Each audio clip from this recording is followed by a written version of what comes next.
स्वागत है आप सभी का आपके अपने चैनल एकलव्य एजुकेशन सेंटर के इस नए वीडियो में।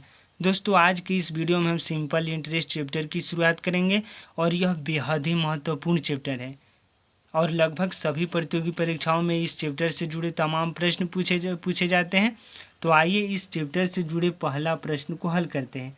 यानी पहला प्रश्न है कि साधारण ब्याज की वह दर क्या होगी जिस पर 9800 की राशि 6 वर्ष में 4704 रुपया ब्याज देती हो।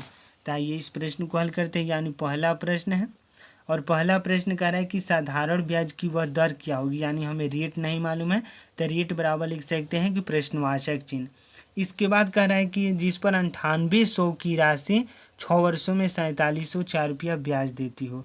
यानी हमें प्रिंसिपल मालूम है 9800, तो हम यहाँ पर लिख सकते हैं कि 9800। इसके बाद हमें टाइम भी मालूम है 6 वर्ष, यानी 6 वर्ष।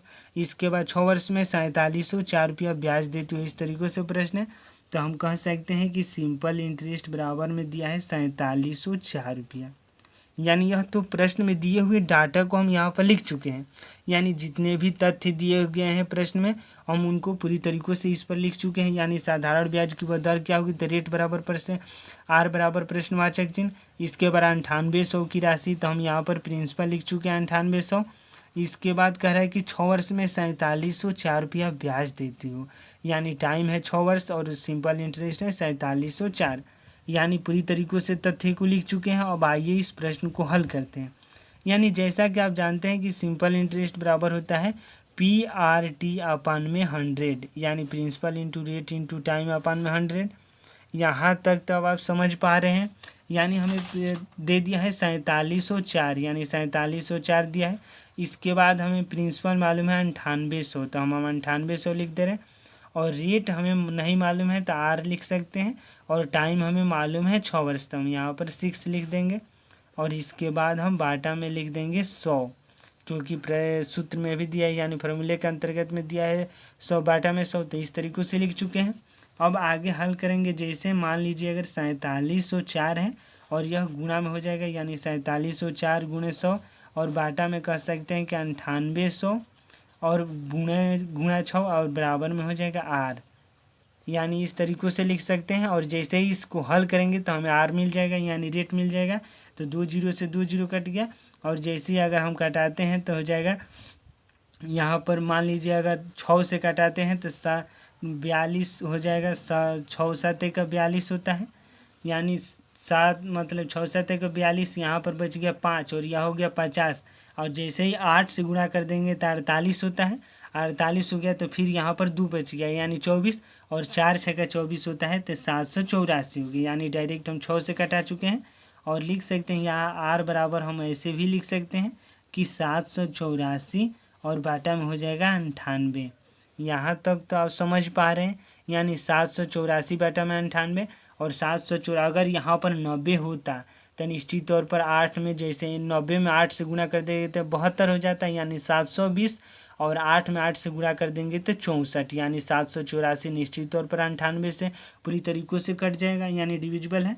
तो इस तरीक़ों से हम कह सकते हैं कि आर बराबर हो जाएगा 8। तो रेट बराबर जो होगा 8%, यानी 8% होगा। तो इस तरह से पहला प्रश्न को हम हल कर चुके हैं। यानी पहले प्रश्न का जो उत्तर होगा 8% होगा। यहाँ पर आइए विकल्प को देखते हैं और विकल्प नंबर सी सही है। यानी सिंपल इंटरेस्ट के पहला चैप्टर का पहला जो प्रश्न है इसका जो विकल्प सही है सी सही है। यहाँ पर भी आप देख सकते हैं विकल्प नंबर सी दिया है। तो इस तरह से पहले प्रश्न को हल कर चुके हैं। अब आइए दूसरे प्रश्न को हल करते हैं। यानी दूसरा प्रश्न कह रहा है कि कोई धनराशि 12%, यानी कोई धनराशि 12% वार्षिक ब्याज दर से कितने वर्षों में दोगुनी हो जाएगी।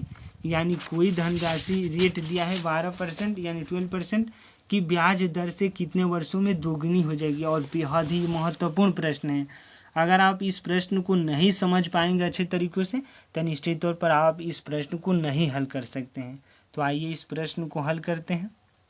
यानी प्रश्न कह रहा है कि कोई धनराशि, यानी हमें धनराशि यानी प्रिंसिपल हमें नहीं मालूम है। तो इस तरीक़ों से यानी कोई धनराशि 12% की वार्षिक ब्याज की दर से कितने वर्षों में दोगुनी हो जाएगी। यानी हमें प्रिंसिपल नहीं मालूम है और मिश्र धन, यानी जैसे अगर ब्याज और जैसे प्रिंसिपल और ब्याज को जोड़ देते हैं तो मान लीजिए यहाँ पर हम ऐसे भी लिख सकते हैं, यानी मान लीजिए यहाँ पर मूलधन, प्रिंसिपल का अर्थ होता है मूलधन, यहाँ पर इस तरीक़ों से लिख रहे हैं ताकि आप समझ पाएँ। यानी मिश्र धन का अर्थ होता है मिश्र धन, यानी ऐसा धन जिसमें ब्याज और मूलधन, यानी ब्याज को भी मिला देंगे और मूलधन प्लस ब्याज जोड़ देंगे तो मिश्र धन हो जाएगा। यानी जैसे मान लीजिए यहाँ पर अगर 2 ले लिया, यानी 2 रुपया है और 2 रुपया का दोगुना कितने, मतलब जैसे एक बार हम पुनः पढ़ रहे हैं, यानी कोई धनराशि 12% वार्षिक ब्याज की दर से कितने वर्षों में दोगुनी हो जाएगी। यानी मान लीजिए यहाँ पर मूलधन 2 है और जैसे दोगुनी की बात होती है तो यहाँ पर 4 हो जाएगा और दोनों के बीच में जो अंतर है वही है, जो ब्याज है वही है, यानी दोनों के बीच में जो अंतर है 2 का अंतर है। यानी हमें मालूम है कि सिंपल इंटरेस्ट बराबर में हो गया 2, क्योंकि जैसे मिश्रधन की बातें होती है तो मिश्रधन का अर्थ होता है कि जिसमें मूलधन और ब्याज दोनों को जोड़ दिया जाए, यानी मिश्रधन वह होगा जिसमें मूलधन और प्लस ब्याज, यानी मिश्रधन बराबर में होगा मूलधन प्लस ब्याज। तो इस तरह से कह सकते हैं कि सिंपल इंटरेस्ट हमें मालूम हो गया 2। इसके बाद हमें रेट भी मालूम है, यानी रेट बराबर कह सकते हैं कि 12%, यानी रेट हो गया 12%। यानी प्रश्न जिस तरीक़ों से प्रश्न पूछ रहा है कि कोई धनराशि 12% की वार्षिक ब्याज की दर से कितने वर्षों में दोगुनी हो जाएगी। यानी हम यहाँ पर मूलधन है, यहाँ पर मिश्रधन है, यानी अगर 2 है तो यहाँ पर मिश्रधन अगर दोगुना की बात हो रही है तो मतलब 2 का दोगुना 4 होता है और जो भी इसके बीच में जो अंतर है वही सिंपल इंटरेस्ट है। यानी सिंपल इंटरेस्ट हमें मालूम है कि 2 है। इसके बाद हमें रेट मालूम है कि रेट कह रहा है, प्रश्न ही कह रहा है कि 12%, तो इस तरीक़े से हो गया। यानी हमें P भी मालूम है कि P बराबर में हम 2 कह सकते हैं। यानी हमें सिंपल इंटरेस्ट मालूम है 2, मूलधन मालूम है, यानी मूलधन का अर्थ होता है प्रिंसिपल, यानी प्रिंसिपल भी मालूम है 2 और यहाँ पर टाइम हमें निकालना है। यानी प्रश्न भी पूछ रहा है कि टाइम क्या होगा, यानी कितने वर्षों में दोगुनी हो जाएगी, यानी टाइम हमें इस प्रश्न में पूछ रहा है। तो हम जैसा कि आप जानते हैं कि सिंपल इंटरेस्ट बराबर में होता है PRT, यानी P into R into T अपन में 100। यहाँ पर सिंपल इंटरेस्ट हमें 2 दिया है, यानी 2 हो गया और इसके बाद यानी P दिया है 2, तो हम 2, रेट हमें मालूम है 12 गुणे T हमें नहीं मालूम है तो T लिख देंगे और बाटा में लिख देंगे 100। तो इस तरीक़े से हो गया। यानी अब हम आगे की ओर बढ़ेंगे और जैसे ही हम आगे बढ़ेंगे यानी यहाँ पर हो जाएगा 200, यानी 200 हो जाएगा, यानी 2 गुणे 100 200 हो गया और बाटा में हो जाएगा, यहाँ पर हो जाएगा 24 और बाटा बराबर में हो जाएगा T, क्योंकि 12 दूनी का 24 होएगा, यहाँ पर हो जाएगा 200, 200 बाटा में 24 और जैसे या भी हम ऐसे भी लिख सकते हैं, यानी T बराबर में 200 बाटा में 24 और 2 से जैसे ही कटा देंगे तो यहाँ पर 100 हो जाएगा, यहाँ पर 12 हो जाएगा, एक बार पुनः कटा देंगे तो 50 हो जाएगा, यहाँ पर 6 हो जाएगा, एक बार पुनः तो 25 हो जाएगा, 3 हो जाएगा। तो हम कह सकते हैं कि 8 सही 1/3, यानी 8 सही 1/3, यानी टाइम जो होगा टाइम बराबर कह सकते हैं कि 8 सही 1/3। ईयर्स मतलब ऐसे कह सकते हैं कि ईयर्स में ही होगा, क्योंकि वह रेट जैसे ही दिया है वार्षिक की बातें कर रहा है, यानी वार्षिक ब्याज की दर से, तो ईयर्स में होगा। अगर मंथली कहता है तो हम मंथली की बातें करते हैं। तो इस तरीक़ों से जो 8 से 1/3 जैसे आप देख पा रहे हैं इस प्रश्न को हल कर चुके हैं। तो इस प्रश्न में विकल्प नंबर C सही, यानी विकल्प नंबर दूसरा मतलब 2 नंबर प्रश्न का विकल्प नंबर C सही है, यहाँ पर भी देख सकते हैं आप, यानी विकल्प नंबर C। तो इस तरह से इस चैप्टर से जुड़े 2 प्रश्नों को हल कर चुके हैं। एक बार पुनः इस प्रश्नों को हम दिखा रहे हैं, यानी पहला प्रश्न का हल, पहला प्रश्न यहाँ पर है कि साधारण ब्याज की वह दर क्या होगी जिस पर 9800 की राशि 6 वर्ष में 4704 रुपया ब्याज देती हो। यानी इस प्रश्न का हल आपके सामने है, स्क्रीनशॉट भी ले सकते हैं। और इसके बाद दूसरा प्रश्न है, यानी दूसरे प्रश्न की ओर बढ़ेंगे तो कोई धनराशि 12% वार्षिक ब्याज की दर से कितने वर्षों में दोगुनी हो जाएगी। यानी जैसे इस प्रश्न को एक बार देख लीजिए पुनः, क्योंकि मूलधन यानी प्रिंसिपल है यहाँ पर यह है और मिश्रधन है, यानी अगर धनराशि 2 है तो वह दोगुना के मतलब हो जाएगा कि इसका दोगुना कर देंगे तो 4 और दोनों के बीच में जो अंतर है वही तो सिंपल इंटरेस्ट है। यानी मिश्रधन बराबर में होता है मूलधन प्लस ब्याज, यानी मूलधन प्लस ब्याज, तो मूलधन हो गया, यानी जो ब्याज है वह 2 है और मूलधन 2 है, तो इस तरीके से पी दिया है 2, सिंपल इंटरेस्ट 2 हो गया, रेट मालूम है 12%, टाइम पूछ रहा है तो आसानी से कर सकते हैं।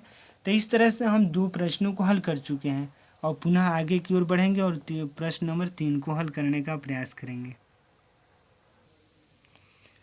अब आइए 3 नंबर प्रश्नों को हल करते हैं और 3 नंबर प्रश्न करें कि कोई धनराशि 5 वर्षों में 750 रुपया जो और 6 वर्षों में 800 रुपया हो जाती है तो धनराशि क्या होगी, यानी प्रिंसिपल पूछ रहा है यानी मूलधन पूछ रहा है।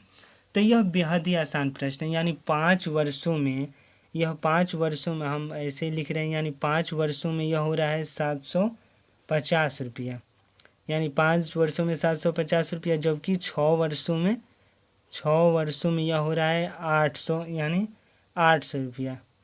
तो इस तरीक़े से प्रश्न, यानी 5 वर्षों में यह हो जा रहा है 750 यानी 750, जबकि 6 वर्षों में हो जा रहा है 800 रुपया, यानी 1 वर्ष बराबर में कह सकते हैं 1 वर्ष में जो अंतर है, यानी 800 में अगर 750 को घटा देंगे तो 1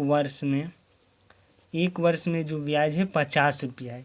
यानी अगर किसी भी व्यक्ति को, यानी एक बार हम पुनः प्रश्न को देख रहे हैं, यानी कोई धनराशि 5 वर्षों में 750 रुपया और 6 वर्षों में 800 रुपया हो जाती है तो धनराशि क्या होगी। यानी अगर 5 वर्षों में 750, 6 वर्षों में 800, तो 1 वर्ष में जो ब्याज मिल रहा है 50 रुपया मिल रहा है, यानी यह रुपया में है। तो इस तरीक़े से कर सकते हैं, यानी आपको हम लिख भी दे रहे हैं ताकि आप समझ पाएंगे।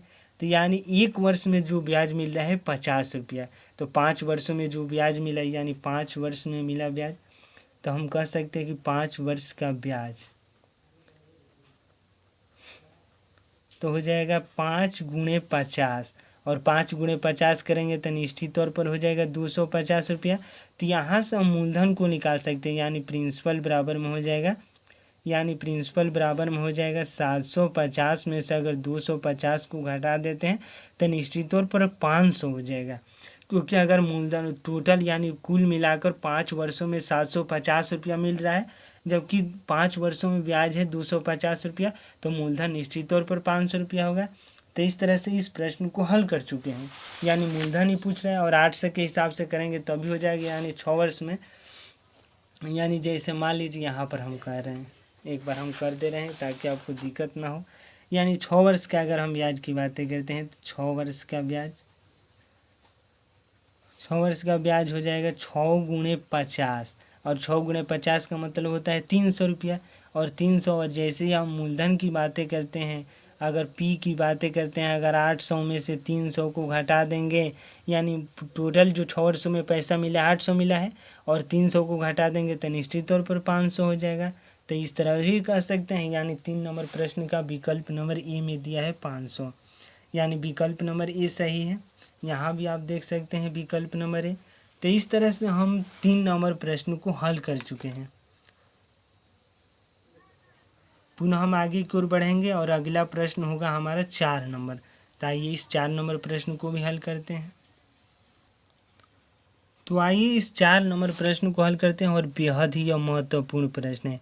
यानी यह प्रश्न कह रहा है कि 10,000 धनराशि का, यानी 10,000 धनराशि का एक हिस्सा 8% और बचा हुआ हिस्सा 10% वार्षिक ब्याज की दर पर उधार दिया जाता है। यदि औसत ब्याज दर 9.2% हो तो दोनों हिस्से क्या होंगे। यानी यह बेहद ही महत्वपूर्ण प्रश्न है और एसएससी के टॉप लेवल की जो भी परीक्षाएं होती है, यानी CHSL, CGL जैसे परीक्षाओं में इस तरह के प्रश्न पूछे जाते हैं। यानी प्रश्न कह रहा है कि 10,000 धनराशि के एक हिस्सा 8% और बचा हुआ हिस्सा 10% की वार्षिक ब्याज दर पर उधार दिया जाता है।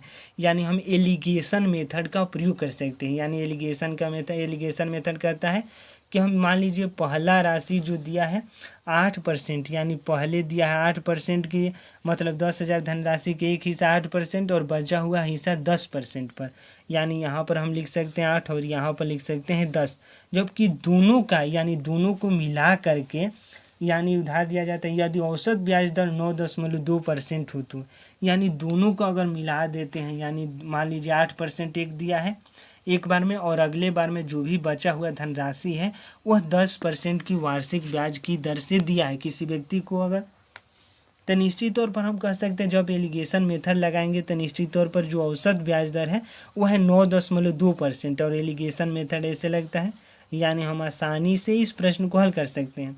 यानी बड़े वाले में से छोटे वाले को घटाते हैं, यानी 10 में से 9.2 को घटा देंगे तो निश्चित तौर पर 0.8 हो जाएगा, क्योंकि 0.8 जोड़ेंगे तो 10 हो जाएगा, और 9.2 में से 8 को घटाएंगे तो 1.2 हो जाएगा। तो इस तरीक़े से अगर दशमलव सेम मतलब अंतर सेम है, एक ही अंक पर है, तो हम यहाँ पर लिख सकते हैं 8 और यहाँ पर लिख सकते हैं 12।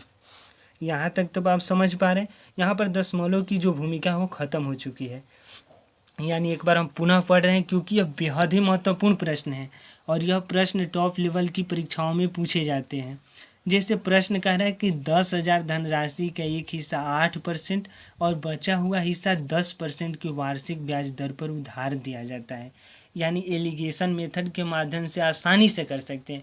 यानी मान लीजिए यह पहला हिस्सा है और यह दूसरा हिस्सा है, जबकि पहला हिस्सा 8% की वार्षिक ब्याज की दर से उधार देता है, जबकि दूसरा हिस्सा 10% की वार्षिक ब्याज की दर से। अब दोनों को जब हम मिला देते हैं तो औसत है 9.2%, यानी औसत ब्याज दर 9.2% है।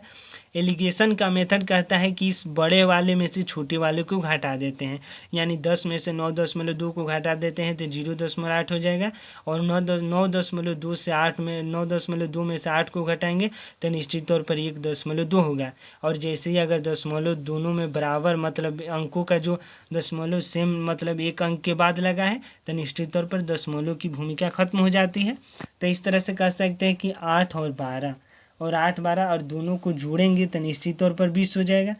यानी जैसे ही अगर जोड़ेंगे, मान लीजिए यहाँ पर अगर जोड़ते हैं बराबर में, अगर यहाँ पर हम कह सकते हैं, यानी यहाँ पर हम करेंगे जैसे, तब 8 + 12 बराबर में हो जाएगा 20, और 20 किसके बराबर है? 10,000 के बराबर है। यानी 10,000 के बराबर है, यानी हम कह सकते हैं कि इसमें किससे गुणा कर देंगे, यानी 5,000 से हमें गुणा, यानी 500 से गुणा करना पड़ेगा। यानी अगर 500 से गुणा कर देंगे तभी तो 10,000 होगा। यानी 1 यूनिट बराबर में कह सकते हैं। जैसे मान लीजिए अगर बातें की जाए कि जैसे अगर 20 × 500 कर देंगे तो निश्चित तौर पर हो जाएगा 10,000। यानी 8 + 12 यहाँ पर हमें समझना होगा। यानी 8 + 12 को जोड़ें, गुणा 8 + 12 20, और 20 जो यूनिट बराबर है 10,000 के बराबर है। यानी 20 × 500 कर देंगे। यहाँ तक तो बात समझ पा रहे हैं। यानी एक बार पुनः प्रश्न को देखिए, यानी दोनों को जैसे ही अगर मिला देते हैं तो 9.2, तो इस 9.2 औसत ब्याज दर है। तो इस तरीके से कर चुके हैं। अब हम आगे की ओर बढ़ेंगे, यानी आगे की ओर जैसे ही बढ़ेंगे तो मान लीजिए यहाँ पर 1 यूनिट बराबर में, यानी 20 यूनिट बराबर में 10,000 है, तो 1 यूनिट बराबर में 500। अब आइए समझते हैं इसको, यहाँ पर समझना बेहद ही ज़रूरी है। यानी यह 10 जो है सेकेंड, यानी 10% यह जो सेकेंड है यह 12 यूनिट है। यानी 1 यूनिट बराबर में कह सकते हैं, 1 यूनिट बराबर में 500 रुपया है। यानी यह रुपया है, यहाँ समझ पा रहे हैं। यानी 12 यूनिट बराबर, यानी 10% की ही प्रश्न पूछ रहा है। यानी जैसे दोनों ही से क्या होगी, 10% की जब हम बातें करते हैं, यह सेकेंड वाला पार्ट है, यहाँ इधर हम सेकेंड वाला पार्ट, इधर यह फर्स्ट वाला पार्ट है। तो इस तरह से 12 यूनिट बराबर में हो जाएगा 12 × 500। यानी 12 × 500 कर देंगे तो 12 × 5 = 60, यानी 60, और यहाँ पर कह सकते हैं यानी 6,000 रुपया होगा। यानी कह सकते हैं कि जो दूसरा हिस्सा है वह 6,000 है। यानी जो सेकेंड पार्ट है, इस सेकेंड पार्ट बराबर में 6,000 रुपया दिया है। यानी 10% की जो वार्षिक ब्याज की दर से जो उधार दिया है व्यक्ति ने, वह है 6,000 रुपया। यानी हमें पहला मालूम है। जब हम पहले की बातें करते हैं तो पहला 8 यूनिट है। यानी जब पहले की बातें करते हैं पहले यूनिट की, तो 1 यूनिट बराबर में है 500 रुपया। यानी 1 यूनिट बराबर में 500 रुपया है, जबकि 8 यूनिट है तो 8 यूनिट बराबर में कह सकते हैं 8 × 5 = 40, यानी हो जाएगा 4,000 रुपया। तो इस तरीक़े से हो गया। यानी पहला जो व्यक्ति 8%, यानी 8% की वार्षिक ब्याज की दर से वह 4,000 रुपया दिया है। यानी 8% की वार्षिक ब्याज की दर से व्यक्ति ने 4,000 रुपया दिया है, जबकि 10% वार्षिक ब्याज की दर से व्यक्ति ने 6,000 रुपया दिया है। यानी 6,000 रुपया दिया है। तो इस तरीक़ों से इस प्रश्न को हल कर चुके हैं। और एक बार हम पुनः इस प्रश्न को बता रहे हैं, क्योंकि बेहद ही महत्वपूर्ण प्रश्न है, शायद आप समझ नहीं पा रहे हैं। यानी देखिए ऐसे जब प्रश्न होंगे, यानी प्रश्न को एक बार पुनः पढ़ें। यानी 10,000 धनराशि का एक हिस्सा 8% और बचा हुआ हिस्सा 10% वार्षिक ब्याज दर पर उधार दिया जाता है। यदि औसत ब्याज दर 9.2% हो तो दोनों हिस्से क्या होंगे, यानी दोनों हिस्सों पर हमें बातें करना है। यानी पहला हिस्सा कितना है, तो पहला हिस्सा और दूसरा हिस्सा, पहला हिस्सा 8% के हिसाब से दिया है, यानी 8% वार्षिक ब्याज दर, जबकि दूसरा 10% वार्षिक ब्याज दर। और दोनों का जो औसत है, यानी दोनों को जैसे ही मिलाता है वह व्यक्ति, तो वह 9.2% वार्षिक ब्याज की दर से वह लाभ प्राप्त कर रहा है। यानी अपने 10,000 जो रुपया दिया है उससे 9.2% की वार्षिक ब्याज दर से पैसा प्राप्त कर रहा है। यानी अगर एलिगेशन मेथड को लगाते हैं तो निश्चित तौर पर इस एलिगेशन मेथड के माध्यम से हम आसानी से प्रश्न को हल कर सकते हैं। और एलिगेशन मेथड का प्रयोग किया गया है, यानी बड़े वाले में से छोटे को घटा देंगे तो 0.8 हो जाएगा और यहाँ पर 1.2 हो जाएगा, और दशमलव बराबर मतलब एक ही अंकों के बाद है तो यहाँ पर 8 हो जाएगा, यहाँ पर 12, दशमलव की भूमिका खत्म। इसके बाद जब हम दोनों को जोड़ते हैं तो 20 होता है, और 20 यूनिट बराबर है 10,000 के। यानी दोनों को जब जोड़ेंगे तो 10,000 कुल जो राशि है 10,000 है, तो जब दोनों को जोड़ेंगे तो 10,000 यानी 20 यूनिट बराबर है 10,000 के। तो 20 में हम किस अंकों से गुणा करें जो 10,000 बन जाए, तो 500। निश्चित तौर पर आप समझ पा रहे हैं, यानी 1 यूनिट बराबर में 500, तो 20 यूनिट बराबर में 10,000, तो 1 यूनिट बराबर में 500, तो 12 यूनिट, यानी सब सेकंड पार्ट की हम कल्पनाएं करेंगे तो 12 यूनिट है। यानी अगर हम अगर 8 और 12 को नहीं, दशमलव को नहीं हटाते तो 1.2 होता, और 500 गुणे 1.2 करते तभी हो सकता। यानी जैसे मान लीजिए 1.2 करते तो यहाँ पर 5,000 हो जाता। यानी जैसे अगर मान लीजिए अगर 2 यहाँ पर अगर 0.8 है, 1.2 तो यहाँ पर 2 होता और 5,000 होता, तो यहाँ से समझ पा रहे हैं। यानी 1 यूनिट बराबर में 500, तो 12 यूनिट बराबर में 6,000। यानी जो दूसरा मतलब पार्ट दिया है, यानी पहला जो धन दिया है 8%, यानी 10,000 में से पहला पार्ट 8% की वार्षिक ब्याज की दर से, जबकि दूसरा हिस्सा 10% की वार्षिक ब्याज की दर से दिया है। तो जो दूसरा दिया है 10% की वार्षिक ब्याज से जो वार्षिक ब्याज की दर से जो पैसा दिया हुआ 6,000 दिया है व्यक्ति ने। उसी क्रम में जब हम आगे बढ़ते हैं तो अगला है, यानी जैसे हम आगे पहला यूनिट जब निकालते हैं, यानी 1 यूनिट बराबर में 500, तो 8 यूनिट बराबर में हो जाएगा 4,000। यानी जो 8% की वार्षिक ब्याज की दर से जितना पैसा दिया है व्यक्ति ने वह है 4,000। जब 8% बराबर में 4,000 पैसा दिया है, जबकि 10% की वार्षिक ब्याज की दर से व्यक्ति ने 6,000 रुपया दिया है। यहाँ ये विकल्प को देखते हैं, यानी विकल्प नंबर डी सही है, यानी 4,000 रुपया 8% की वार्षिक ब्याज की दर से दिया है, जबकि 6,000 रुपया 10% की वार्षिक ब्याज की दर से व्यक्ति ने दिया है। जब दोनों को जोड़ते हैं तो 10,000 हो रहा है, और दोनों की जब हम रेट को निकालेंगे औसत रेट की, तो निश्चित तौर पर 9.2% होगा। तो इस तरह से इस प्रश्न को हल कर चुके हैं, और एक बार पुनः भी देख सकते हैं और स्क्रीनशॉट भी ले सकते हैं, क्योंकि यह बेहद ही महत्वपूर्ण प्रश्न है और बड़े लेवल की परीक्षाओं में इस तरीक़ों से प्रश्न पूछे जाते हैं। तो हम यह वीडियो लंबा हो रहा है, यानी लगभग 23-24 मिनट का हो रहा है। तो आज के इस बेहद ही महत्वपूर्ण वीडियो में बस इतना ही, क्योंकि अगर हम ज़्यादा वीडियो की जो समय है अगर ज़्यादा रखते हैं तो निश्चित तौर पर आपको भी दिक्कत हो सकता है, यानी ज़्यादा समय तक कंसंट्रेट रहना बेहद ही दिक्कत की मतलब हो सकता है। तो आज के इस बेहद ही महत्वपूर्ण वीडियो में बस इतना है। अगर आप हमारे चैनल के साथ नए जुड़े हैं और वीडियो अच्छा लग रहा है, कुछ सीख पा रहे हैं इस वीडियो के माध्यम से, तो हमारे चैनल को कर दीजिए सब्सक्राइब, ताकि हमारे द्वारा अपलोड किया गया हर वीडियो आपके पास सबसे पहले पहुंच जाए, और हम तथा हमारी टीम भी उत्साहित महसूस करें कि आपके लिए हम कुछ अच्छा कार्य कर रहे हैं। तो आज की इस वीडियो में बस इतना है, यानी लगभग 24 मिनट होने वाला है, और अगले हम वीडियो में तमाम और भी प्रश्नों को हल करेंगे। तो हमें दीजिए इजाज़त। धन्यवाद। Thank you.